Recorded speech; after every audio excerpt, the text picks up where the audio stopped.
Hey people, this episode of WTF is sponsored by Stamps.com. Go to Stamps.com and type in WTF when you click the radio microphone to start a no-risk trial and get a bonus offer worth $110. That's Stamps.com. Enter WTF. Do it. Lock the gate!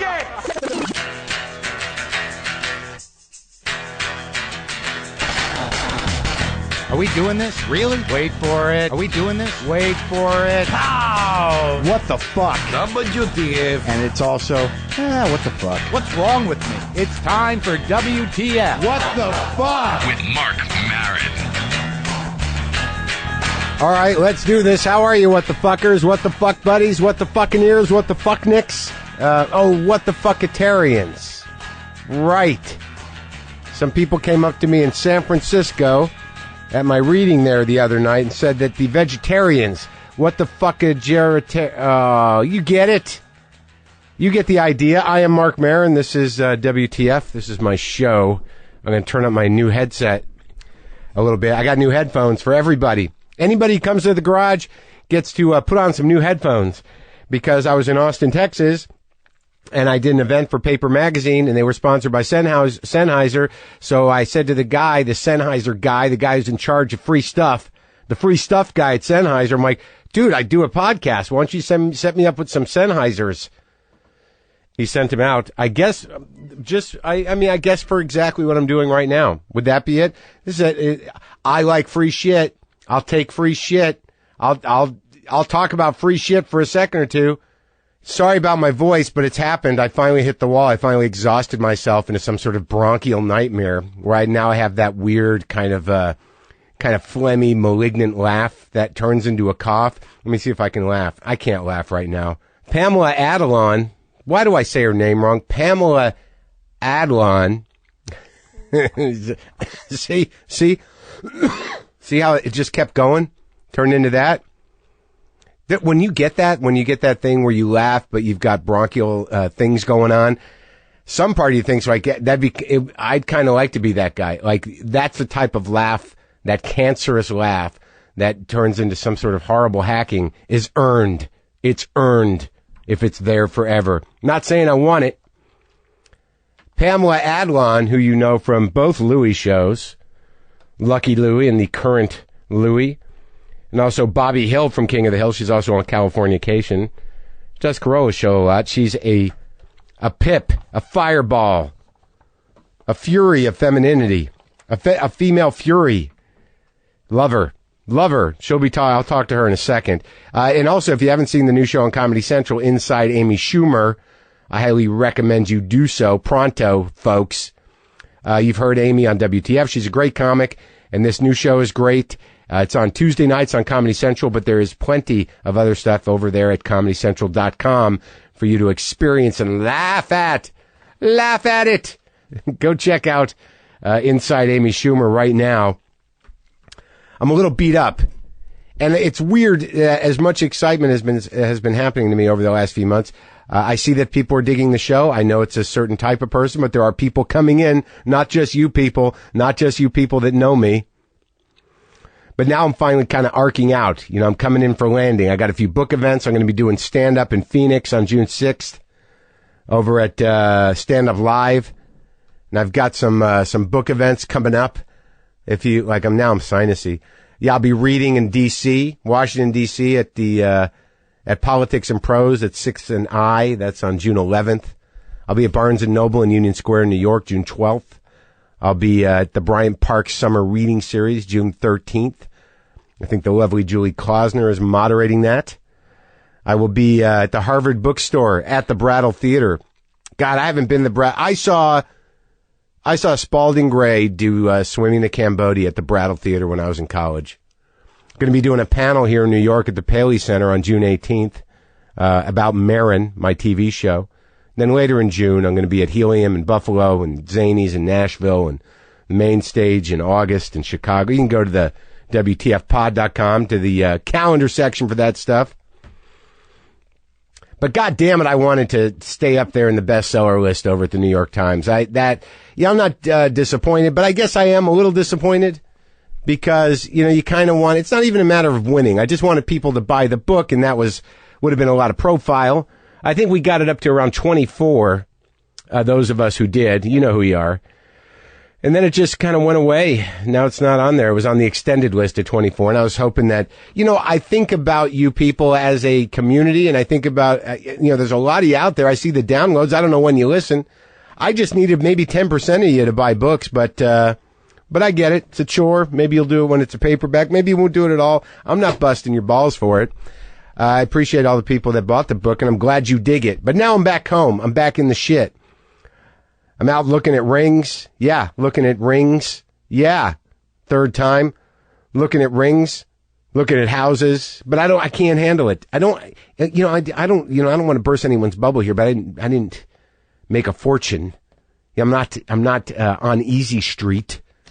But she wants another bathroom. I've talked about this before, but I don't, if I would never fucking leave this house. I love this garage. I know the house is kind of falling apart, but it's situated beautifully. And now we're out looking at houses, and there's some sort of ridiculous boom going on. Every house you look at in this beat up old neighborhood has 20 bids on it. Some of them are all cash bids by kids whose parents will throw the bill.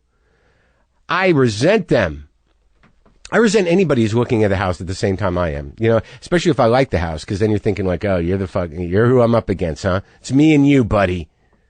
It's not even the case. It's all aggravating and overwhelming. Why can't I just stay here? Why can't I just die in my garage of old age? Why can't that be the way it goes?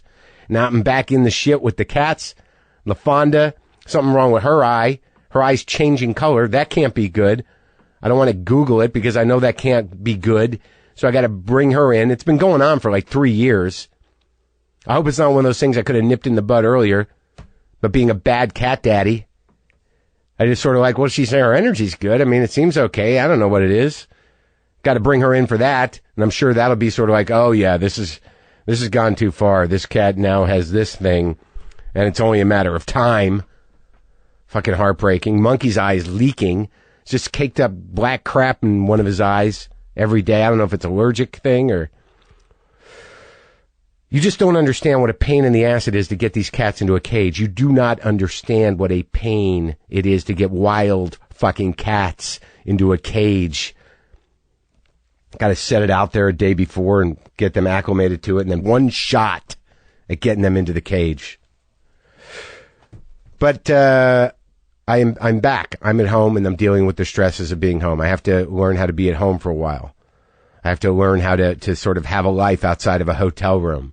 I have to learn how to sort of come down off of this amplified life I've been living, running around, doing shows, doing readings. I have to crash. I have to enter the depressive postpartum depression of all the excitement and also yet still enjoy what's happening for me. That's going to be a struggle. Not a struggle that I'm complaining about, but it will be what it's going to be. Before we get to Pamela Adlon, who is great, it's Stamps.com time, and it's time to figure out just how Stamps.com can make the most of your workday. Everything you would do at a post office, you can do right from your desk with Stamps.com. I know you hear me do this a lot, and I know there's repetition to it, but at some point you're going to do it, and you're going to realize it's pretty good, it's pretty quick, and it's easy to use. Buy and print official U.S. postage using your own computer and printer and the digital scale you get for free from Stamps.com. You can do it. Just plug it into your computer and it instantly calculates the exact postage for any letter or package. Stamps.com will even help you decide the best class of mail based on your needs. How do you like that? You ever just guess at how much postage to put on a package? Kind of just weigh it on your hand and guess the number of stamps? Well, you don't have to do that anymore. You can just put it on the scale you get for free. And get it right. Get the postage right. So use my promo code WTF for this special offer. Start a no-risk trial with a $110 bonus offer that includes a digital scale and up to $55 of free postage. So don't wait, my friends. Go to Stamps.com. Before you do anything else, click on the microphone at the top of the homepage and type in WTF. That's Stamps.com. Enter WTF. Look, I'm going to start leveling off, and we'll start having more in-depth conversations about what is happening, okay? Just to get you in the loop, I'm looking for engagement rings. I have till July to start trying to impregnate my girlfriend. There's a schedule at hand, or she's going to leave me. This is all very exciting stuff. I know I might not be talking about it in the right way, but there's an ultimatum on the table. Look, we got to do this, or I'm out of here. Also, there's a house problem. What am I getting into? Why, there are those moments, man, where you think like, well, if I was alone, I wouldn't have to do anything. I wouldn't have to change my life at all. I could just live in this redundant cycle of what I do for the rest of my life, just spinning the same goddamn plates, spiraling down the same personal drain for the rest of my life. That's my comfort zone. That's my comfort zone, is this weird lap I'm taking, this panicky lap around my mental processes. That's my comfort zone. Cycles are comforting. Hey, I know what I'm getting into. Look, here it comes again. Yep, that was fun. Now this stinks. Ugh, I'm an asshole. I got to shake things up. Here we go. That was fun. Ugh, now it stinks. Fuck. There's got to be more to it, man. I got to get my pilot's license or something, Should go learn how to scuba dive.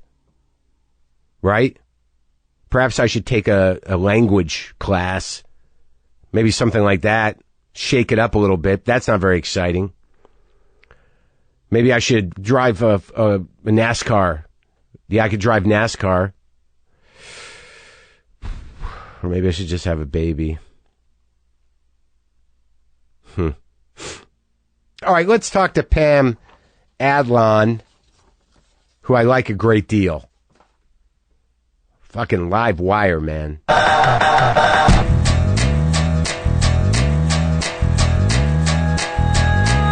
Where'd you eat? What happened? I don't know. I went to this place and... You went to the Hawaiian barbecue place? Yeah, I'm starving. Out of all the places, you had one more mile you could have eaten. I didn't understand where I was, and I thought... I don't know where Hawaii? this is. Do you think you're in Hawaii? They said mahalo to me, and... Who the fuck eats that shit? What did you get there? I knew you were going to shit on me. I'm not going to shit on you. I've never been in there, and when I saw that it opened, I was like, well, that's exciting, I guess, if you like that. That bothers... That's better. You like seeing a microphone aside from a floating Target bag? That I put on my microphone? Like that. All right, so wait, what'd you get? I thought I was in my mom's house for a minute.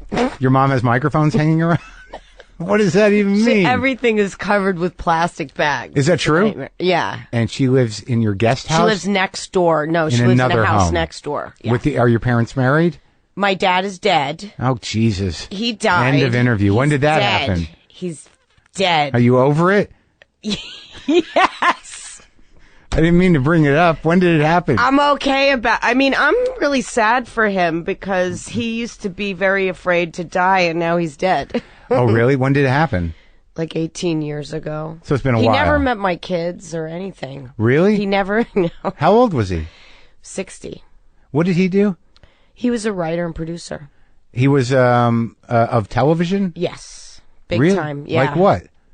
He was like a real journeyman, writer, producer. He wrote everything from like Chico and the Man to The Love Boat and Fantasy Island. So he's a comedy writer. Yeah. So you grew up in a house with a comedy writing father. Yeah, my dad used to produce the Dave Garroway show, which then became the Today Show. So your father's like that. He was at the birth of television. Yeah, he was modern television. He was a page at NBC with Gil Cates and all those guys, Oh my God! And my dad, he used to write softcore porn. Really? Yeah. By choice, or was that the dark times? It was. That's such a good question. Just to put food on the table, and he wrote under pseudonyms, Troy Conway. Why? Was he blacklisted after the blacklist? Because of the Jew thing. Really? Yeah, because Siegel is my name. Yeah, that's Jew. And Jew. Yeah. And he, I don't know. There was something about Siegel being Jewy, too Jewy. But this was in your lifetime that he was, or was he afraid of? Because if he would have been around for the blacklist. Is that why he did that or no? I don't think so. It was before. I think it was before I was born. So. Well, that would be before you were born. But Oh yeah, duh. Sorry. Was there a time when Jews weren't allowed in television? I don't think that's documented. I went out with a guy one time who was like surprised when I told him that the world hates Jews. He was like, I don't think that. Is that really true? I was like, oh my God. And then did he go, what, you Jew? Please just fuck me and let's not talk anymore. Well, Hollywood certainly doesn't hate Jews, but I guess there was a time there. Everybody was I don't trying know. not Maybe to be in publishing, I don't know. I don't really know. So he died 18 years ago. How old were you? 27. Oh, wow. Yeah. But do you remember, like, him? Did you go to work? I see you're kind of brought up in television. Yeah, I was brought up on sound stages. Well, the Dave Garroway show That was before your was time. AM New York, then became AM New York, and then the Today But Show. that was before you were born, right? No, I actually was, Dave Garroway was before my time, but AM New York, I was on I used to be in the kids segments. Yeah. Oh, like really? they had a diaper derby and they set us off, and then they had Santa Claus, and Yeah. it scared me. It scared me. Santa Claus. Santa's scary, especially to little Jewish girls. Yeah. I It's was like, who scared. is this guy? But my dad used to Yeah. be Eli the Elf every Christmas. Eli and, the Elf. And my mother is English, and she would call and be Mrs. Claus with English Jew? No, she converted. To Well, she's a Judaism. Jew now. but Right. My dad ripped her out of Europe. Wow. He was stationed there in Paris, and they met at the USO. And he took a hostage. He took a Yes. British hostage He did. and kept her in Hollywood. He did. And she converted. Yeah, my There are mom British converted. Jews. I was very shocked to know that, but there are Yeah. actual, Yeah. full-blooded Yeah. British Jews. So wait, was your dad around for that whole quiz show business? Oh, yeah. Oh, I grew up with people doing clickers in my living room. Right. They were creating shows, who, what, where, all of that shit. But like, was he there with the big debacle of that? I don't know. Because Garroway was around for that. I just watched that movie. It's great, right? So they were developing quiz shows in your house? In with my clickers? living room. You remember I would go clickers? to sleep with clickers. Because they would be trying to play it? They would be making shows in my house. I mean, up until the end of his life, and my mom and dad were living in Alan and Arlene Alda's house. They were great friends. Their temporary house, because my parents lost everything, and the bank took their house. How'd that happen? Was this the soft My dad porn period? he didn't pay off the house, and they owed like nothing on the house, but they couldn't. The bank took it. Oh my God. They had to How sell old all were you our then? shit. Oh God. I was in my mid-20s. And so were you living at home? Were you living at the Oh Aldas? no. You I were moved out when I was 18. Gone. Yeah. Down the street. So I could have a relationship with my dad, because we fought all the time. Constantly. Yeah. About what? Well, was the he big was deal? a little explosive personality. That's so unlike you. I don't see that. It's very odd that you would come from an explosive household. Why? You don't know. I feel like I know you, and it's weird. It's one of these familiarity things. I had to separate the fact in my own mind that I had no idea who you are. I know. And I don't know why that is. Do you feel familiarity? Oh, well, I was just, I couldn't believe it. I told Louis that I was Yeah. going to do the show, and Yeah. he was like, I said, should I do this? Are you what is the fucking deal? You guys okay? He was like, yeah. I was Yeah. like, did he do something to you? Or did you do something? He was like, no, you should do it. And what So, else did he say?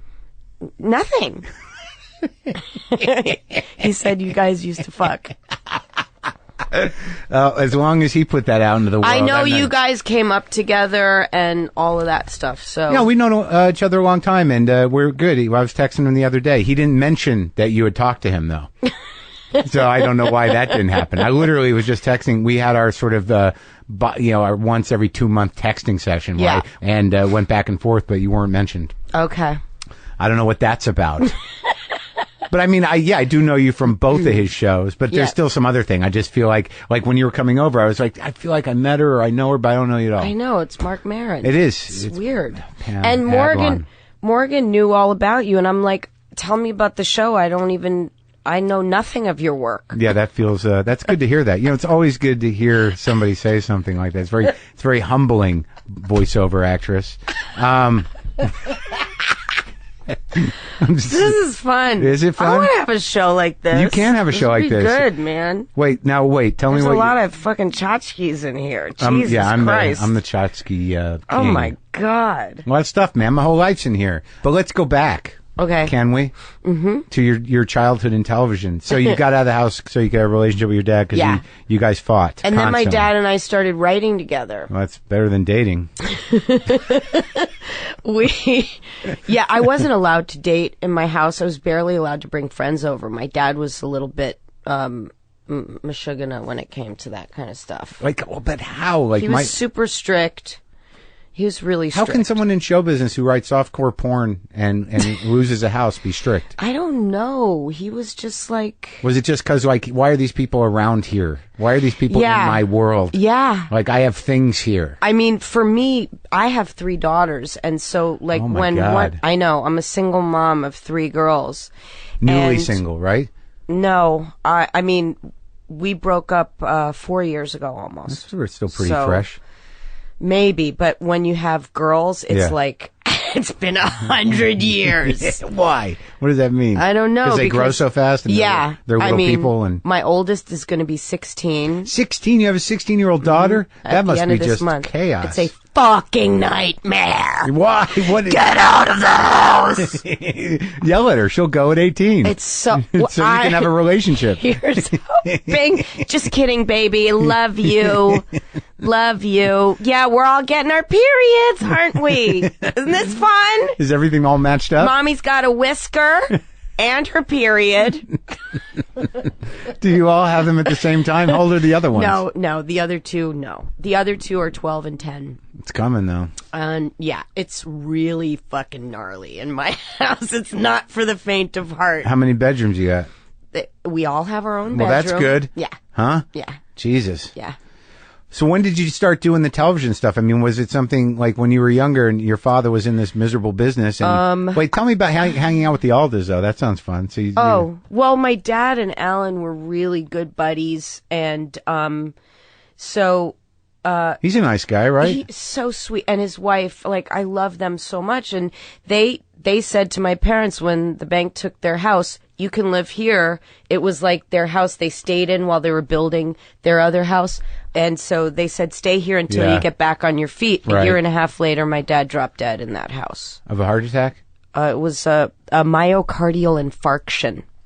But basically, what is that? My theory is my mom let him die because according to lore, he went to have leftover Chinese food. This is family lore, or is this in a book? Lore of my family, or the lord of my mom. Yes. And he went and had Chinese food, and he had his Leo the Lion mug. Yeah. And he collapsed in the doorway. And if she woke up, he could possibly have survived. Had she known what to do? Did she know what to do? But she woke up in the morning, and she was like, "Why are there pillows on the floor?" And she put on her my mother's English, remember? She put on her glasses, and there was my dead rigor mortis dad. Isn't that awesome? How much did she sleep in? Was it a lot?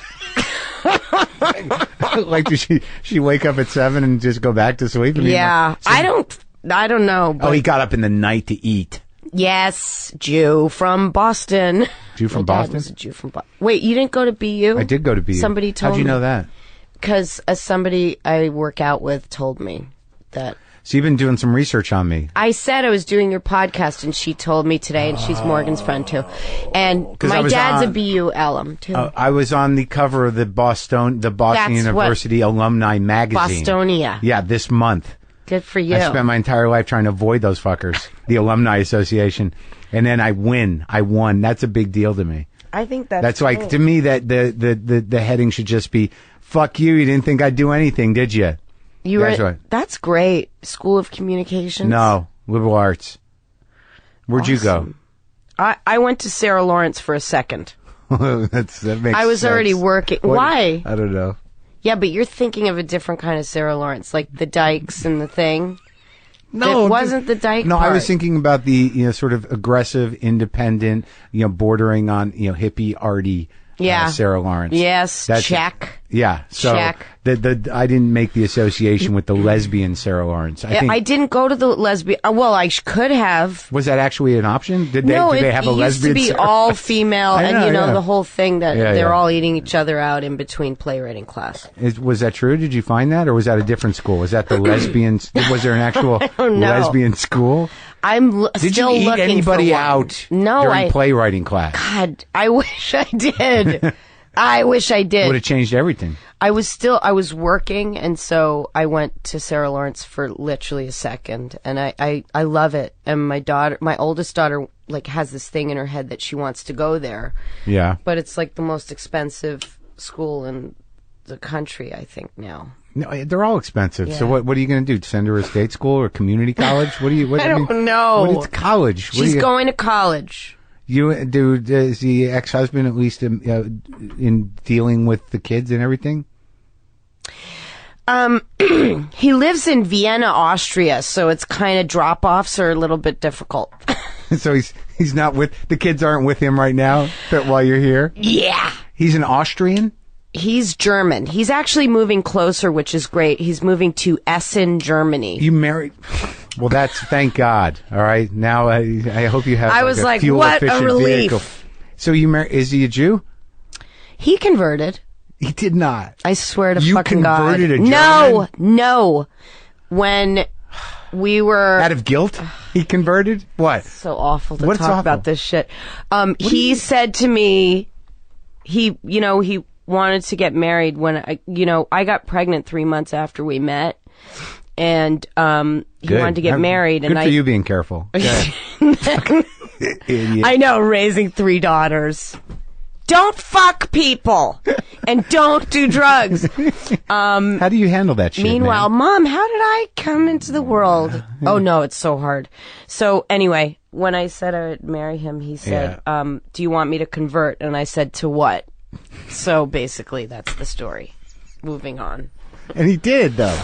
Yeah, but that was his choice because I dragged him to so many Jew things that finally he met this beautiful man that I knew who passed away like when he was like 90. He was like an oak tree. He survived the Holocaust, and his name was Meir Ziering. And good name. I know. What did he do? The greatest.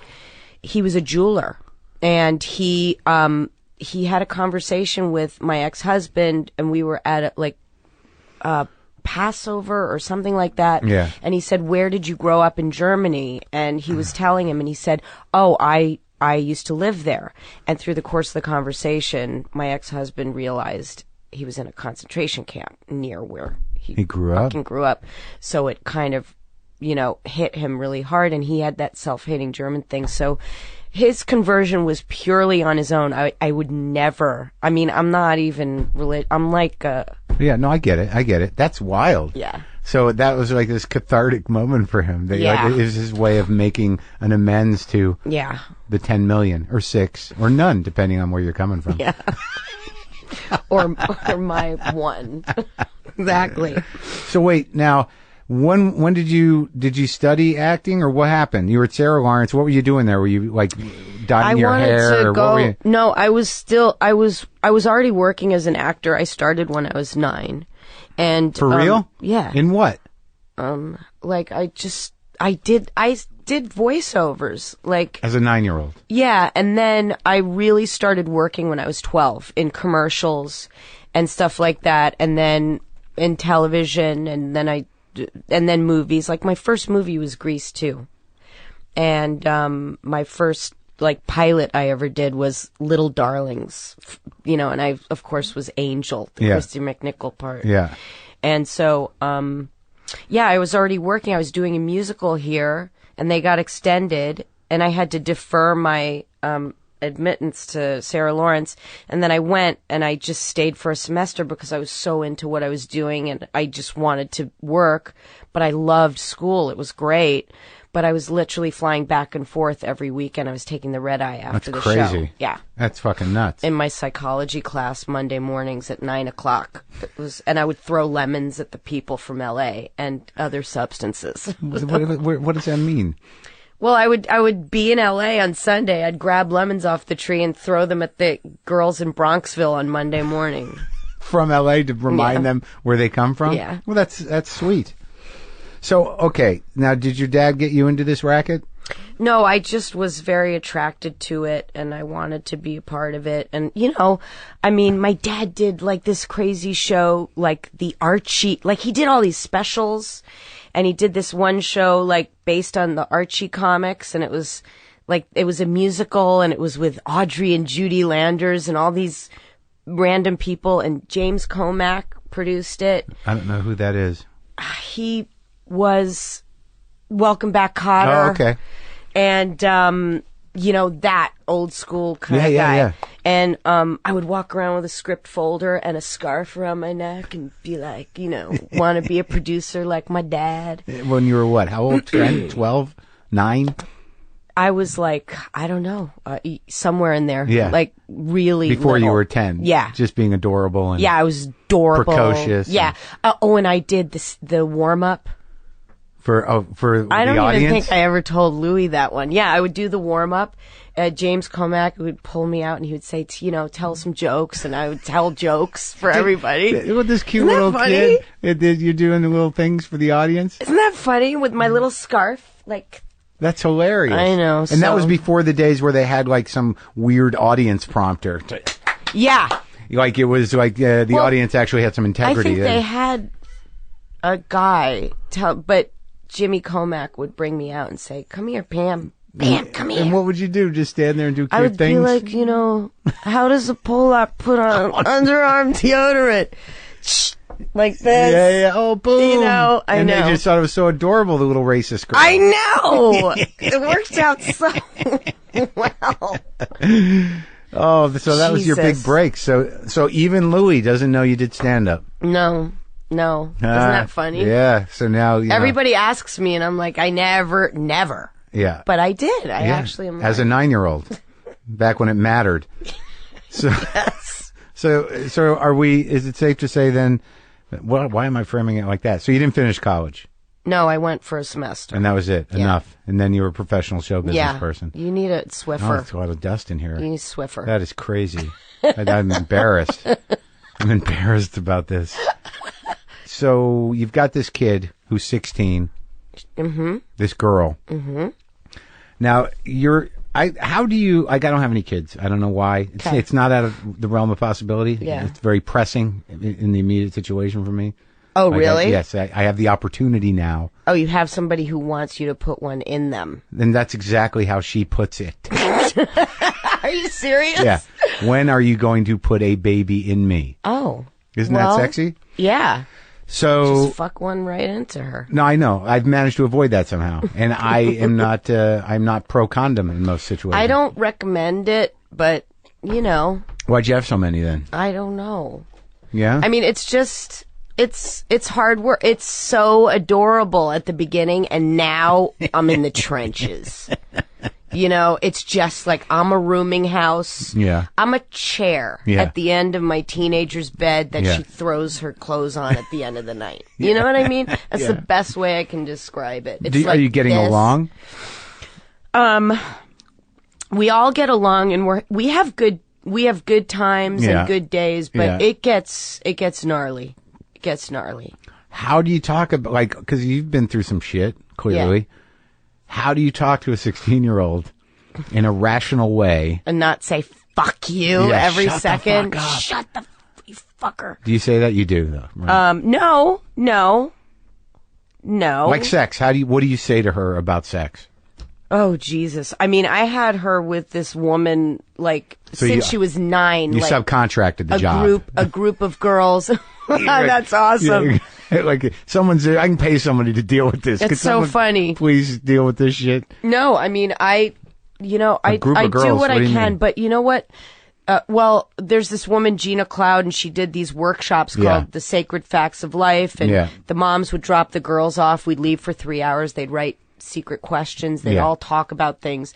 Started at 9, and then they did it until they were 13. Right. And then some moms would drag their daughters in and they would say, she's not going to say anything. She's not going to talk. And then we'd come back and the girls would go and play and we'd sit with Gina and Gina's like, oh, your shy daughter asked me about blowjobs. She was the first one. And the mom would be like, what the fuck just happened? Yeah.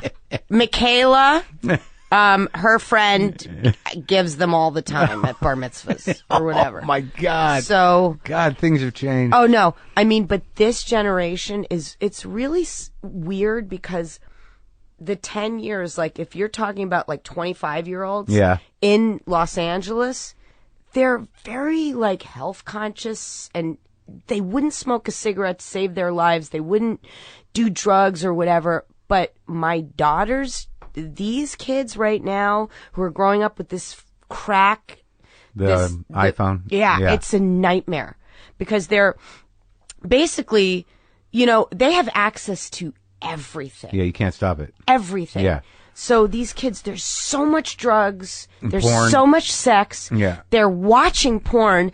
I say this to people, which is the simplest thing. Like, it's like, the sky is blue. Your kid's watching porn. What do you mean? No, my kid's not watching porn. How could they not I'm like, be? are you out of your fucking mind? When I was growing up, my brother had a stack of Wheeze and Hustlers That was in it, his though. closet. Right. That was it. Right. And my parents had like all these old plays and they had a copy of Oh Calcutta and I would look through and see the naked people and I would be like, oh my God. And there was a picture of how to draw and there'd be naked models and I'd fucking look at that and jerk off in my house. That was it. Yeah. Now, are you kidding me? Everything. Everything. Yeah. So these are the boys that my daughter goes to school with. The ones who have just watched a girl choking on a cop. Yeah, exactly. Right. Exactly. And fucking, cream pie in the face, everything. Yeah. And they talk like, oh my God. If you saw their Facebooks or whatever, they talk like they're 49 years old and they're like, they have AIDS and they live in the East Village, old Queens or whatever. I mean, I'm telling you, it's the biggest nightmare in the world that they have all this access. So it's just like, all I can say is, know what's going to make you uncomfortable. If you're going to watch something, it can stay with you. It can affect you. It's like definitely. PTSD. It's a fucking nightmare. Yeah, it blows your brain open. It's exactly what it is. You get porn brain. And also these girls are put in this position where you have these guys who just want to get their rocks off. It's a nightmare. And they just try to talk them into it or guilt them into it or bully them into it. Are you kidding me? Horrible. Horrible. So you've had talks like that with her? Yeah. Yeah. I mean, well, yeah. Like 16-year-old guys, I can't even imagine that. But Horrible. I mean, I've heard stories about like 13-year-old kids. Yeah. Who are like bullying girls Well, into... because look at my 10-year-old. Yeah. Her friends have had iPhones and Blackberries and everything since they were like 7. Yeah. And 8. Yeah. She just got a phone because I went to a 5, so now my 10-year-old has an iPhone. And this whole idea that parents can somehow put something in place that would stop them from watching it. Most people of my age or your age, it's like, I don't fucking know how to work that. I don't know how to turn off anything on the phone I have. I hand it to my 10-year-old. Yeah, could you fix I'm this? like, dude, can you put Spotify on my shit? Can you give me Shazam? So how the fuck as a parent can you protect them from anything coming into their brains? It's so bad because this is the thing. When I say to parents, your kid's watching whatever. No, I don't allow him to have it in the house. I'm like, he never goes to anybody's house. You're out of your fucking mind. Denial. When I introduced the concept of collecting the phone when they get into the house, people go, oh, that's a really good idea. Yeah, it is because they don't exist in the house. What do you mean collecting the phone? Like, I'll take the phone now because we're home. And you're going to talk like people. Yeah, we're going to talk like people. You do that to your 16-year-old. And you know what? Don't be on your phone because we're trying to watch Real Housewives and I want everybody's full fucking attention. Breaking Amish, it's the final episode. Yeah, that's your version of what their phones do for them. Yeah, It's exactly. Feeding off the Stop it. Emotional vulnerabilities of Long Island Medium is on. Put it down. Of people that don't know well enough to Exactly. not We're having themselves. family time. Oh my The Bachelor God. So final rose ceremony. What's your biggest fear with the whole thing in terms of what's happening? I mean, what's the heartbreak of it all? Penises. You're just trying to nightmare. Keep penises away from your daughters hate at all of them. All of them. I was hoping for one dyke. Yeah. One lesbian out of three. How could you not? I was thinking that my middle, she had a Target boys department phase for about 4 years there. And you're like, I got one. And I was like, I got one. And no. No, sir. Black guys, please. Like, specifically. Oh, really? Yeah, she's like, yeah. Well, I mean, dyke is not out of the question. I use that word with love. I mean, she could evolve into that. I could evolve. Well, try it. I could still evolve. Yeah, absolutely. I didn't have that college experimental phase. Like you can do it now. I'm sure that if you just do a little outreach, there'd be plenty of hot lesbians that would be more than willing to help you through this. I like dicks. Yeah. I know. My friend Robin and you can I choose always against say, dicks. You can choose against dicks once. You can. You can say, look, I'm not really attracted to this, but it seems easier to me. And then I think you'll be shocked at just how difficult a vagina could be for you. I know. Well, listen, my daughter and her friends, we were all talking about it the other day, and they were like, Mom, it's like this. The scissor? Yeah. Yeah. I was like, oh, Jesus. And they all know. They all know. This is not the 10-year-old. No, this is all of them. No, it's all ruined. All the childhood is gone. It's all gone. It's horrible, man. It's bad. I try. Once in a while, I'm like, oh, shit, they're still in their childhood. Okay, go. It's raining. Go outside. Have childhood. Yeah. Have childhood. Play in the rain. I'll show you a picture. They had childhood in the hallway the other night. You have to capture it because sometimes it's very brief. I maybe swear to God. It's about as long as a Vine because video. I'm always, I'm always tired and in a bad mood because it's me alone. Here, look, they had childhood in the hallway. Oh, look at the slumber party in the hallway. Yeah. That is childhood. I let them have childhood in the hallway. You forced them. Did you? No. Is this the only area they can have childhood? I was like, all right. Have child. Oh, because you didn't want to clean up? Yeah, I didn't want to clean up. So this is what, 2 of them? Yeah, that's the middle 2 younger and the ones. baby. Yeah. But they're sleeping. They got the sleeping bags out. Yeah. And that's right before they told you about scissoring? Oh, God. I hope this tape gets lost. I'm in trouble. Well, how are you in trouble? No, if they listen. It sounds like you're a concerned mom who's I am. who's slowly losing her grip. Yes. Oh, my God. You know what? I really felt that way, and I finally had to switch my brain around to get things under control because I would really have eaten a gun. I mean, it gets so much pressure, and it's just me. And, Do you consider yourself a well-grounded person? I feel like I'm getting better.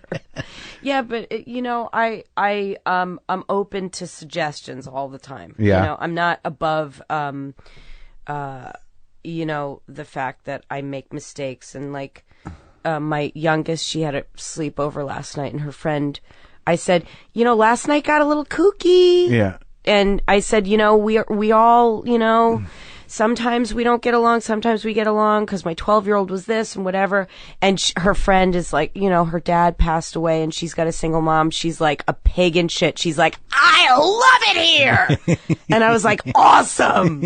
It's really good to get somebody else's perspective. That's nice. Yeah. Yeah, well, you're fun. Yes, I'm very fun. I imagine even when you're horrible, you're kind of funny. I'm fun. like you seem like the kind of person that, like, at your angriest, it's hilarious. I don't really get angry. I don't. And your mother's right there. Does she take them? Can you just go to grandma's? She can help sometimes. Nana sometimes push helps. them over to Nana. It's nice to have them nearby, right? Yeah. Oh yeah. I mean, when my dad died, I always swore and promised that I would buy a house for my mom. So. And you did it. Yeah. So what's with the dating? No. You're attractive. You've got a lot of personality. Yeah. Thank you. And Thank you. And you're charming. I'm not into it. You look like you'd be crazy. I'm crazy. I'm a lady in the street, but a freak in the bed. Yeah. Yeah, I'm not into it. Yeah. What, the whole process of it? Occasionally just go out and get banged, though, or what? I don't usually ask questions like that, and I don't want my listeners to feel like just because you're a woman that I would ask you that. but we're sort of in that area. Yeah. I don't know. I don't really know how to do it. Yeah. Like I'm middle-aged. You know, how do you do it? Yeah, it's like it's horrible because everybody's broken by then. Yeah, I mean, like, you know, just like which sad man would like to? Yes, exactly. How do you sit down and go? Like, it's like when you're 22, you're like, well, I went out with this guy, and then I was with another guy for like a year, and then I was with another guy who stalked me. Yeah, and so. How do I fucking break it down now? Well, usually you meet somebody that someone refers you to or sets you up with, or perhaps on a site of some kind, and you sit down and have some variation of what went wrong with you. Yeah. No, you're so right. You're so right. What broke? I just met a guy, like at the beginning of this year, actually, who's going through a divorce, and we had a very nice time. But, you know, he doesn't live in this state. Yeah. And so... It's hard. Yeah. And then like if like at your age or our age, I don't know how old you are, doesn't matter. But like when there are kids involved and they got kids and that's a whole other bag of worms and they got exes and then it's like, oh my fuck, I can't even imagine it. My brother has 3 kids. He married a woman with 4 kids and their exes are now married to each other. Holy shit. Well, that worked out. That was actually a good thing. That the weirdest part of that story they all moved is the in best. Together? Yeah, it's the fucking Jewish Brady bunch over there. Oh my God. No, they don't all move in together. They switch them around, but the kids. That's good. That was smart. But the kids are, you know, they don't lose any parents. You know, they just had to kind of accept that there was a switcheroo. But I imagine that makes it difficult. Yeah, I think that I have a whole different way of looking at that kind of stuff now than I did before. Before what? Before like when you were a kid? Or like just before I had my own family and before my divorce, which has just been excruciating. It's horrible. I had one without kids and it was horrible. Horrible. It just never ends. Yeah. It's just fucking it's pretty bleak. And so the trust thing has got to be a little worn out. Yeah, no, there's none. Oh, that's hard. Yeah, it's fucking horrendous. And I don't, you know, it's like I work out every morning and like there's this woman who's my workout wife. I just touched my stomach for those wondering because I haven't been working out. So right when she said it, I immediately went right into myself and thought she just said, "You look like you need to work out a little bit." You had a pain. No, I constantly feel my fat. Oh, you're so not fat. That's all right, ridiculous. Okay, let's move on with what you were saying. So anyway, that was very nice of you, by the way. Elizabeth and I, we work out and we're just like, I mean, there's this woman who like had a baby 6 months ago and we're on the treadmill. I'm like, she had a baby 6 months ago. And I like push my stomach out. I'm like, I had a baby 10 years ago. It's coming off. I'm thinking about breastfeeding again because I hear it falls right off.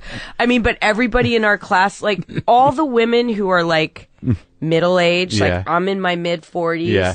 Like we talk, this one woman's like, I'm like a cat. Yeah. You know, she pulls her skin up. Yeah. Like it's bad. Like what am I going to do? I'm going to unzip my clothes and be like, here you go. 40s. What? It's all right. So you meet some other guy with some, you know, sagging dick and it'll be fine. Here's the thing. What? Is that women my age, our competition is 25-year-old women for guys my age. And do you hate them for that? No, it's just the way it is. Right. It's the way it is. Look, it's like a 45-year-old guy isn't going to want to fuck a 45-year-old woman. He's going to want a 25-year-old woman. Yeah, but that's all relative to whether they can get them or not. I mean, and there are 45 to 50-year-old men who are tired of that. I guess I don't feel like think I'm trying so. to set you up. I don't think so. I have this whole thing about, you know, when Paul McCartney got married the third time to the nice lady he's married to. I'm sure he's the new one. The new one. I'm sure he's fucking like that. So that last marriage, he's got to feel like a complete fucking idiot for doing that. Well, I don't know anything about that one. What, the woman with the prosthetic leg? Yeah, I mean, you know, the one who just took half of the Beatles' money. Oh my God, that reminds me of my marriage. Anyway, so the one he just married, she's like, he was like 65 and she's like 49 or 50. Yeah. And my whole thing was, wouldn't that be, I said this to Louis, I said, would people be grossed out if Paul McCartney actually married a 65-year-old woman? They would be like, ew!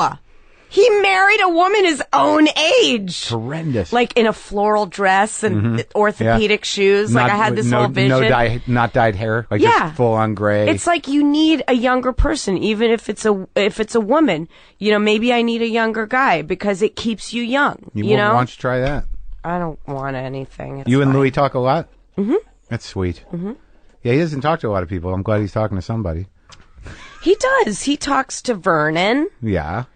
He talks to Pamela. He talks to... You're not talking about yourself? Yes. Okay. He talks to Becky. Yeah. Talks to you. Once in a while, he talks to the dinosaurs like Stephen Wright. Mm-hmm. He made friends in the past few years. That's good. Robin Williams. Mm-hmm. Jimmy. So before you got involved in his first show, how did you're part of this sort of comedy intelligentsia when it comes to voiceovers. Mm-hmm. I mean, the King of the Hill stuff is like my girlfriend is sort of like, that's the best animated character ever. Oh, I love that. She loves it. Oh my God. It's just, and that character in particular, yeah. You know, Bobby. Yeah, that was the greatest. Stephen Root is one of my best friends. He played Bill. Yeah. He plays Bill forever. He's a great comedy actor. He's the greatest. Yeah. He's the greatest. And yeah, it was the best job, I mean, ever. Yeah. And we did 13 seasons. And I mean, they just tried to shuffle us in the corner and just, the show was really strong and it was so good. The scripts were so good. The guys who were showrunners on my show were there for a little while. Sievert and Michael. Oh yeah. They're great. Jammin' and Glammin'. Yeah. Jammin' and Glarum. Yeah. I used to call them Jammin' and Glammin'. Yeah. I remember being at a table read one morning and Jammin', not Sievert. Was he making a dick joke? He was, no, he had a Tupperware filled with cut fruit. Yeah. Oh yeah. And it was the most beautiful thing I'd ever seen. And I'm like this pregnant with my second or third child. And I'm like, did you make that for yourself? And he's like, no, my wife made it for me. Uh-huh. And I was like, oh, that's great. And I'm sitting there at work, pregnant with my second kid. And my husband never made me a fucking cut fruit Tupperware. So that's what I think of when I think of Jammin'. And then Sievert did a whole thing. He was really mad because like he lives in Valley Village or something. Yeah. And they were like making all these McMansions and he did a whole protesty thing. Oh, did he? That. He was fighting the power. Mm-hmm. But through all this stuff, I mean, you did some regular acting on and off, but you're really a voiceover person. Yeah, I really am. But you're so fucking funny. Did it ever just, did it like bother you? I mean, did you want to be more out there? Oh my God. I mean, voiceover saved my life. I couldn't even pay my rent. Was the original idea to be an actress? Yeah. Oh, yeah. I was working I made like $250,000 when I was like 16 years old because I was on the Facts of Life and it's but for like a year, right? Yeah. I did one season. I did 7 episodes. Yeah. But like it was, the girls didn't want new people coming in, and it was a whole. The girls who are now like getting about 30 years old. Yeah, I mean, no, it was. How old were you? Like what? 18? I was like 16. So you were like sort of there with that crew. Oh, I was obsessed with that show, and I was so excited to be there. And it was really an amazing thing to be able to work and make money, and I ended up. Supporting my parents, early, helping my parents out before the financial, great hammer meltdown fucking hit them. Who were the actors when you were there? Like, what was it? The final season? I was on when Edna's Edibles was there when they were at the college, and then my character Kelly Affinado, I ended up robbing Edna's Edibles because somebody was like, I'm not going to name names.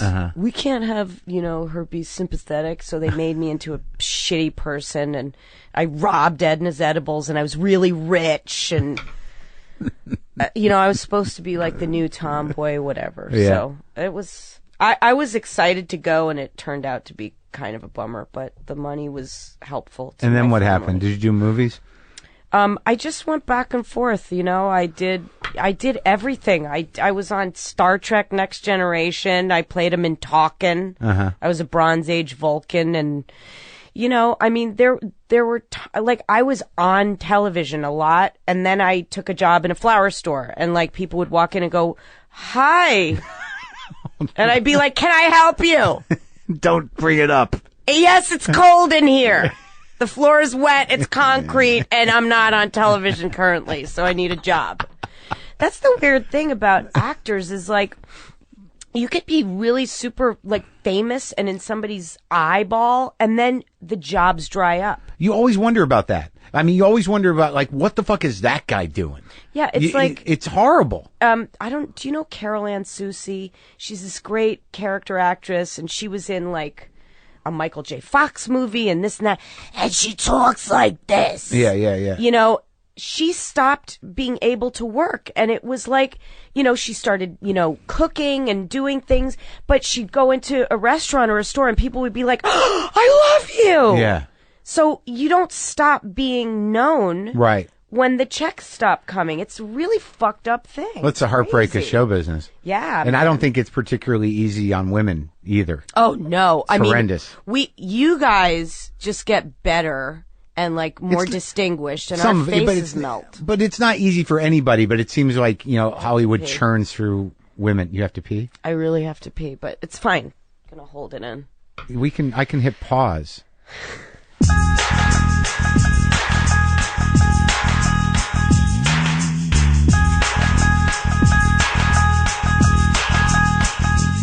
All right, so you're back from peeing. That was good? Yes. It was awesome. I used your round brush when I was in the bathroom. It's not my round brush, it's my girlfriend's round brush. You have so many products and things. Yeah, she's very I want to meet her. I wish you could. She's a big fan. Where is she? She's at work. She works with autistic children. I'm obsessed with her. That's really fucking hard job. It's crazy hard. They don't communicate. And they don't pay her enough. Pick the hardest thing. Yep. Wow. Yeah, and like anything I do, she's like, just get over it. Oh, like my God. You know what? The one thing about Give her a baby. Okay. She's the one who should have a baby. I'm really impressed by her. I love her. Okay. I love her too. I love her. She's 29. Is that okay? Yeah. I told everybody. I knew it. You told everybody what? How old are you? 49. See? What? I said the spread. Yeah. 45, 25, 49, 29. What am I going to do? I've dated women my own age. I don't know what am I supposed to do? I mean, I'm not looking for younger women. It's keeping you young. You're going to have a baby with her, and you're going to lose 20 years of aging. Or she's going to leave because I won't do it. Or maybe my sperm is broken. I don't know. We'll see. She's okay. All I can tell you, Maron. She works with autistic kids and she makes $1. Yeah. She's the greatest person you will ever know. She's the best. She's the best person in the world. Okay. I love her. You're going to make me cry. Oh my God. I'm not supposed to cry. You right? You ever cry, do you? I'm on Californication. I know that. I was just going to get into that. But do you ever cry, do you? Oh my God, my 12-year-old makes me cry almost every night. How? You gotta come over and see. I'll put a circuit camera or something. Well, what is it exactly? It's hard. You know when I cry? Yeah. I cry because it's hard, because life gets hard. Right, and I cry. You surrender. That's better than anger. You know what I mean? Yeah. I imagine there's a choice there. Well, the crying comes because I feel like it's just a feeling of this is so unfair, you know, and that's what parenthood is about. It's about, trying to get past how fucking unfair it all is and give them what they need. I need your girlfriend's patience. Right. And serenity. Yeah. You know, but for me, it's like, that's what I'm saying. I said to somebody that this year for me is about saying yes to everything. Yeah. Like I'm saying yes to a lot of things because I've been kind of in a little cocoon with with work and the girls. Yeah. Which it's impossible not to be. Right. You know what I mean? But it's the one lesson that I still haven't learned, and I've been a mom for almost 16 years, which is don't take it personally. Let it just roll off your back like water off a duck. Right. I take a lot of the stuff that my girls say and do personally, and it hurts my feelings. Right. Sometimes. I guess that's part of being a little self-centered. Not in a bad way, but I mean, even in a relationship, a lot of times people are just going through their own shit, and sometimes they'll dump it on you, but a lot of times their aggravation is not specifically You mean kids being self-centered? No, I mean... Oh, me being self-centered? Yeah, I don't... Not in a bad way, but I mean, it's hard. No, I understand what you mean. For me, it's... If somebody said... If somebody in my house, I'm not naming names, says fuck off under their breath, it bums me out. It fucking bums me out. I'm not sure, but I seriously think that my daughter said in the shower, just fuck off, why don't you? Something like that, but it's a bummer. Sure. If that's being self-centered, that hurts my feelings, Well, no, I think to react as if it was, to actually engage your pain in that, like, saying something other than like, that's not appropriate, but saying like, no, fuck you. I mean, like if you do, like Louis C.K. does bits about this all the time. I know. But I mean, I know that he definitely treats his daughters with respect, and he's not going to. Oh my God, he used to peel grapes for them. Yeah. Forget it. But, it's a thing that I don't have in me. Yeah. That I've never been able to. I used to fight a lot when I was younger. I used to get into fights. Yeah. Like physical fights. And all these fights, I used to just be like, hey, fuck you. Like if somebody was picking on somebody, that was me. Yeah. And then, but I was never able to stick up for myself, really. You'd step in and make it your fight? I would, yeah. Scrappy. That was me. I mean. Were you a champion of the little guy, or did you just rage. Jump in on the underdog champion of the world? That whole hippie liberal arts cunt munching. The war against bullies. Yeah. That was you. Yeah. I mean, in 5th grade. Yeah. It's like the first time we moved to LA, there was this kid who had a sweater. He was this boy. Yeah. And he had it was a long sweater with a belt. It was a belted sweater. Yeah. This was the 70s. Right. And one of the kids went, "Nice sweater." Yeah. And I turned to him and I go, "Fuck you!" Yeah. And I turned to the guy and I was like, "I really like your sweater." And then we ended up getting together. Making out? Hooking up. Yeah. We did 7 in heaven. Yeah. Yeah, we hugged. It was awesome. We sat in the closet and he was like, "Let's hug." I was like, "Okay, yeah, let's hug." Well, you and Louis seem so like-minded. How did you get cast on that first one? I mean, how did you know? I was I was the only not blonde person that came in. Yes. I read the script and I said, this is crazy. I thought somebody put a camera in my house. This is for Lucky Louie. Yeah, Lucky Louie. And I knew that it was like I could do the shit out of it, but I was never going to get cast. Yeah. And then, it's like a whole long story, but he really fought for me. Like he really wanted it to be me because he thought it was just weird and real. And, they had all these blondes and all these hot chicks. This is HBO too. You think they know better. Yeah. So, I can't even believe it. Like, I remember, like, Louis was he was at a comedy club in, like, Peoria. Yeah. And I was testing and I was gonna, like, sign a contract for another pilot. And he called me and he was like, "Look, I can't guarantee because I'm fighting to get you to be I want you to be my wife on television. Yeah. I want you to marry me on television." Yeah.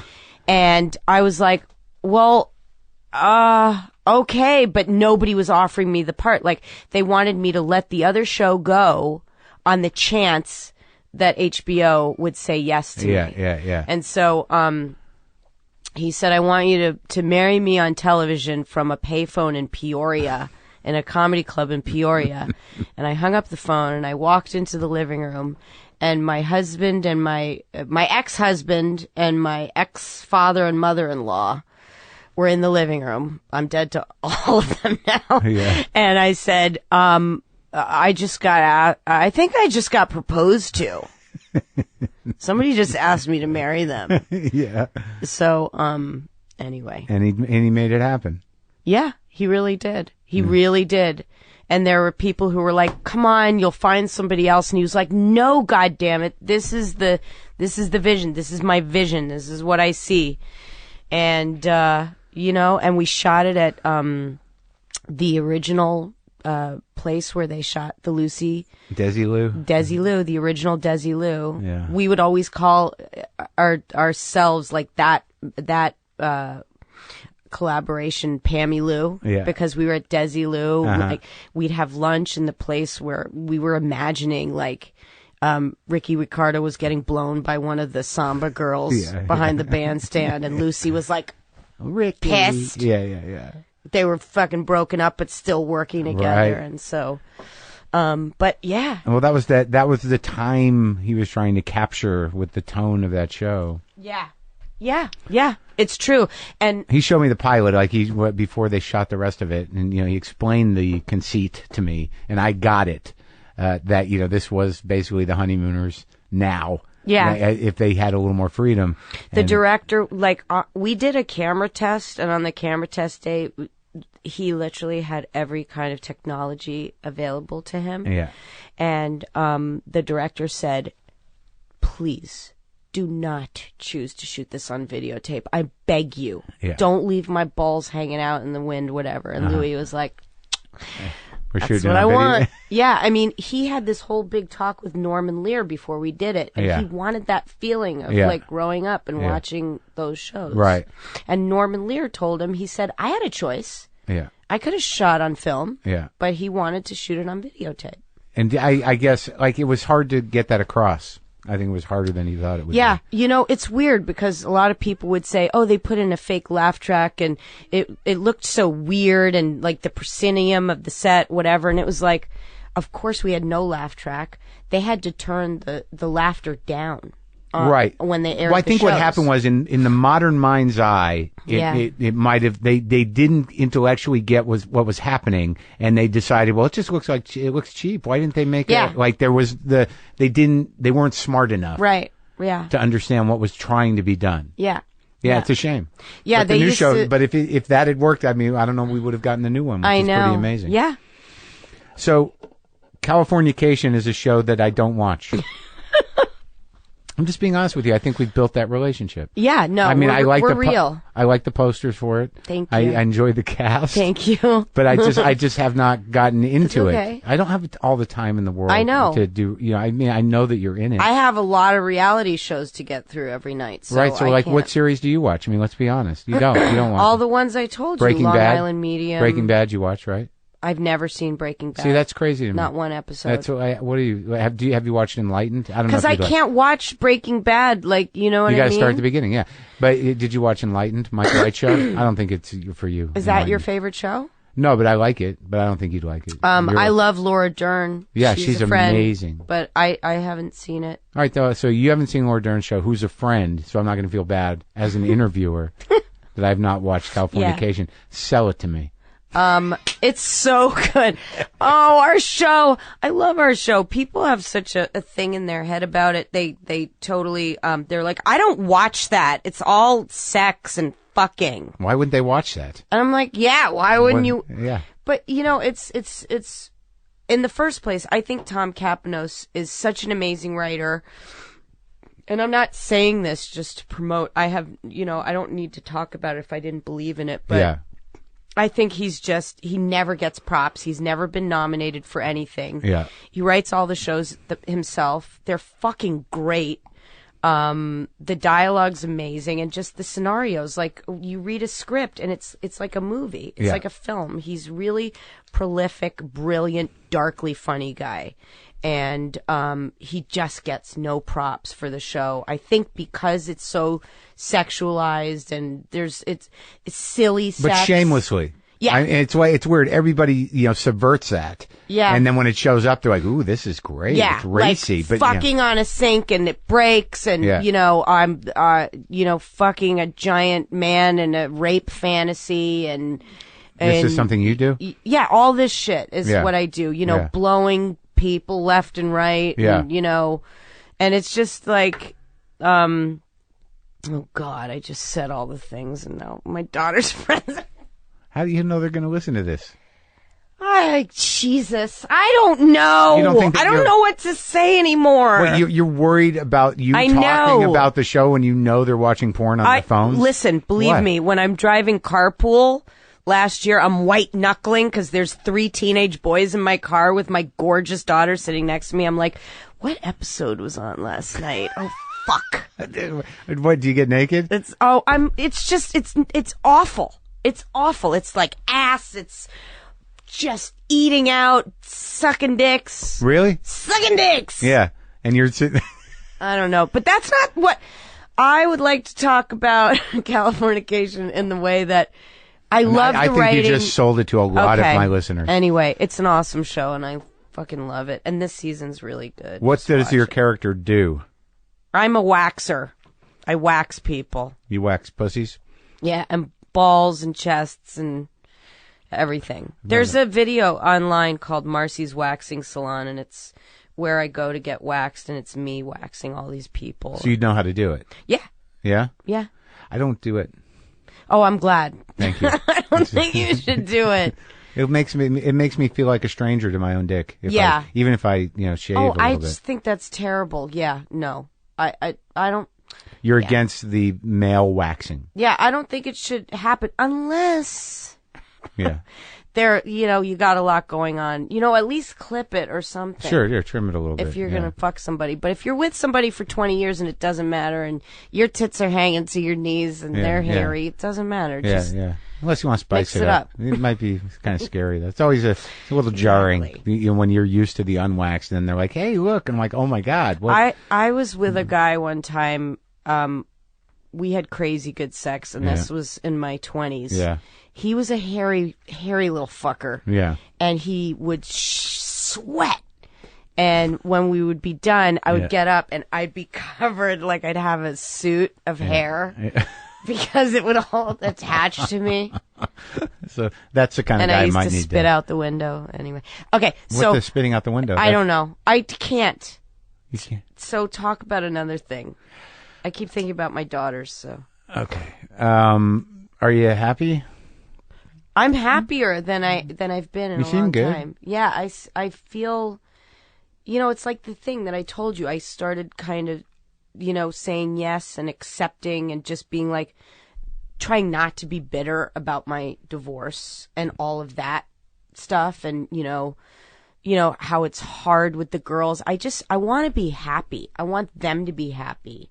And, I like working and I like my girls to be happy. That's great. The things. Well, it's good when you have even when you're open enough that where a little tool, like saying yes or something is enough to sort of throw something in your head and be more self-aware and conscious of things. That's great. Well, good for you. Thank you. It's nice talking to you. Nice talking to you too.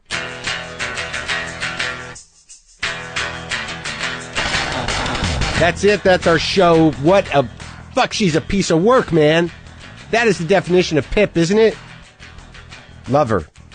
Had a great I love talking to her. All right, go to WTFpod.com for all your WTF pod needs. Get some justcoffee.coop over there. Get the WTF blend. Get a little on the back end of that. Leave a comment. Buy some merch. Got some exciting merch possibilities coming up. My guy who makes I make a special mug. I have a guy in Portland, Brian Jones, who makes a special mug for my guests that I'm thinking about making available to you people. Hand thrown, man. Hand thrown. This is some art stuff, dude. I'm thinking about, maybe doing a little package with one of the mugs and a pound of the coffee for some bucks. Haven't figured it out yet. I got the mugs. Got to line up the coffee with justcoffee.coop. I got to take those cats in the vet. There's something wrong with their eyes. They have different things wrong with each of them, each of their eyes. Okay. Boomer lives!